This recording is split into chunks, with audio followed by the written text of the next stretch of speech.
This video brought to you by Barnett, manufacturers of the finest American-made clutches since 1948. Find a clutch for your bike at barnettclutches.com and feel the Barnett difference. Hey everybody, I'm Chris Keefer. Welcome into RacerXOnline.com. And even though we have a 2025 Yamaha YZ125 sitting here, I felt like a little nostalgia today. I woke up, I decided to get dressed before I got to the track. I got my old trusty socks and flip-flops on. Just brought me back to my teenage years where I had a YZ125 two-stroke in the garage. I actually brought my 6-disc CD changer. I put Pearl Jam in my my CD stereo, and yeah, I just rocked out on the way down here. And we're gonna do some two-smoking today at Glen Helen Raceway. And there's not a lot of changes, actually 0.0 changes to the 2025 Yamaha YZ125. But you know what? That doesn't stop us. It doesn't stop us from coming to Glen Helen and holding this thing all the way to 6 o'clock. We're going to talk about some jetting, some suspension, because fat guy on a little bike, we can sing that together. Fat guy on a little bike, yeah. We're going to talk about suspension settings, overall handling, and who is this Yamaha YZ125 for? Is it for an old guy? Is it for the young kids? Maybe for a kid coming off of a 85? Does he or she need a 250F? We're going to do all of that and more, and you're going to watch my slow-ass ride a YZ125 here at Glen Helen. And yes, I was here 25, 30 years ago on a 125. So we're going to relive some memories here today and talk about it, and we'll be right back. So enjoy the sweet, sweet sounds of a Yamaha YZ125.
Okay guys, that wraps it up here at Glen Helen Raceway 2025 YZ125. But before we start talking about this thing, let's get a couple real important things out of the way. Some of the most fun I've had on a two-stroke is not even riding a two-stroke. You know what it is? It's making two-stroke sounds. So before we move on and talk about this, let's segregate a couple things that a YZ125 sound like. So YZ125 through whoops. That's the whoops. Okay, the next one is YZ125 through the whoops to a triple. So back in my day when we raced Supercross, you had to upshift right before the face of the triple. So here we go.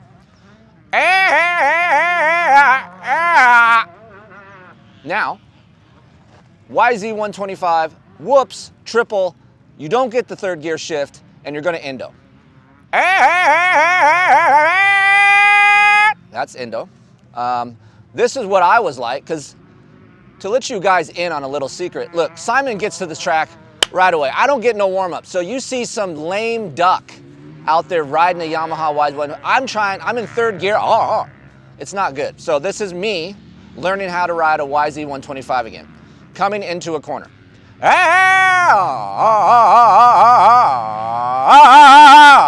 That's me. So those are my sounds that I like to make while I'm driving about the YZ125. So now let's talk about this thing. So it is a fun bike to ride. Look, I'm not gonna break this thing all down and get super techie with you. What is a YZ125 all about? It's about fun, right? So for me, I grew up on 125 two-strokes more than I rode 250 four-strokes. So for me, it's a lot of fun to kind of relive my youth. As a rider, do I prefer a two-stroke? No. You guys know not a big fan of two-strokes, but I can tell you this. I would rather ride a 125 than a 250 two-stroke just because it's more fun, and to me, I feel safer. Simon has a couple clips of me just railing some berms. I don't even lid off. I'm basically in second gear, wide open around these fluffy berms at Glen Helen, and it is a sensation that I'm not used to. When I'm riding a big 450 four-stroke, you don't get to do that. You got to lid off a little bit and then ease that throttle on around the outside. But on a 125, man, you just keep it taped. So right away, I'm having a lot of fun. So it takes me about 10 to 15 minutes to kind of like, oh, great, I got to downshift a second, even in the first sometimes. So for me, the chassis is probably the most fun, very stable. Look, it's undersprung for me. I'm 175 pounds. I'm not going to sit here and say the suspension is awesome, but if you're coming off of a two-stroke and you're 120 to 140 pounds, Yamaha did a good job for creating some suspension that has a lot of comfort for you guys out there that are in that range, and stability. This chassis right here has a lot of stability in it, and for me, even for my big ass loading into the corners, I feel like it does have a little bit of on-off pitching feeling, but nonetheless, still pretty familiar, still pretty friendly for me on that chassis. It has changed in 2022 a little bit, the plastics and certain things to update this bike. But as far as ergos go, compared to a four-stroke, it still feels dated. I hopped on it, there's a lot of sweep on the bar, it just feels like it's cramped. I feel like Yamaha could update the ergonomics a little bit and maybe drop the pegs, go back a little bit. So for me, I would try to work on that if that was my bike. I would maybe get some offset pegs, get a little bit of a different handlebar, and then make it a little bit more roomy for my 5'11" frame. So if you guys are smaller, I think it'll be okay, but if you're anywhere between 5'10" to 6 foot, don't know if that's the demographic of this bike, but you're gonna be a little cramped. Look, I ride most of the time flat-footed. I'm guilty. I try hard to ride on the balls of my feet, but man, it's even harder to ride on the balls of your feet with this bike, because I just feel like the natural position for me is almost on my heels. So the ergonomics isn't like a current YZ250F or a 450F four-stroke. Even though it may have that current look, the rider triangle isn't current, so just know that. Power-wise, look, it's a 125, you gotta keep it up on the pipe. It does have bottom end, it's very snappy, but if you're cruising around in the pits or if you're lugging it, it is a little bit rich. So for me, I would adjust the air screw a little bit, or I was talking to a Yamaha representative today, I would even raise that needle clip up one position. They come in the second position stock, I would raise that up to the first position, and then if it was me, which I'm gonna do, I'm gonna have this bike for a little while, I'm gonna get a jetting spec that I like for sea level and above 4,000 feet, and I'll put that up on my website. But right now, it is a little rich on low RPM. I would try to crispen, if that's a word, I would try to crispen that up a little bit and just make it a little bit more responsive. As far as just like cornering the bike, it lays down very nice. It has a lot of front end traction, even though we're not on the current Dunlop spec that we normally are on. There's a Battlecross X20 Bridgestone tires. They are not bad. They are actually good tires. I'd rather have Bridgestone if I had to have a secondary choice. Bridgestone is a good choice of tire.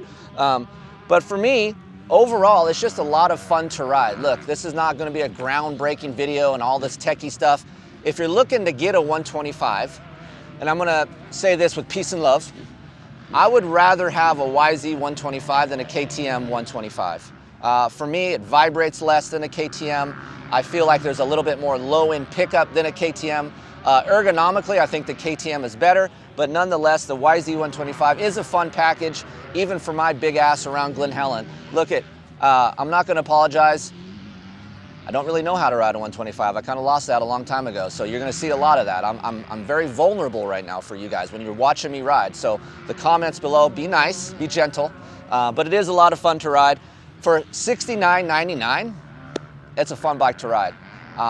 I am an advocate of a young rider, girl or boy, graduating from a mini bike to get on a 125. It's less intimidating, it's less maintenance for mom and dad, it's less money for mom and dad, and for me, if you're hauling ass around your local track on a 125, you're way more noticeable than you are on a 250 four-stroke. You're just lost in a sea of four-stroke. So when you see a kid ripping around on a two-stroke, there's something special about that, and I do like that. Even though I am not a two-stroke guy, I respect the hell out of someone ripping around on a 125 two-stroke because I know how much work it is, and it is a lot of work. You got to shift a lot compared to my lazy butt on a 450. So thanks to Yamaha for continuing to actually make two-strokes, and of course KTM and everyone else, Husqvarna, Gas, Yamaha.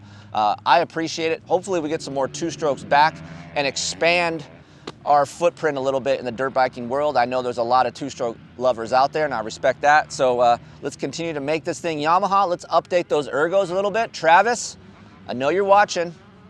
R&D, Yamaha, Japan, let's update those ergos a little bit. Let's help these new buyers out, get a new cockpit. Stay tuned for more videos here on RacerXOnline.com. We try to have some fun here. And as always, there's that door that's open, just cracked.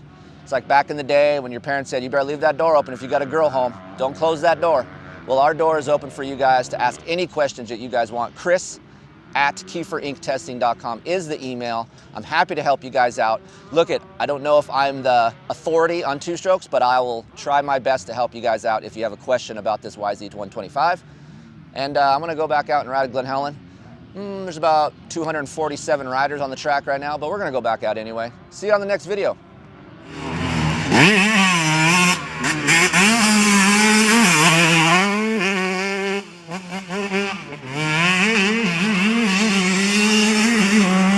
Mm-hmm.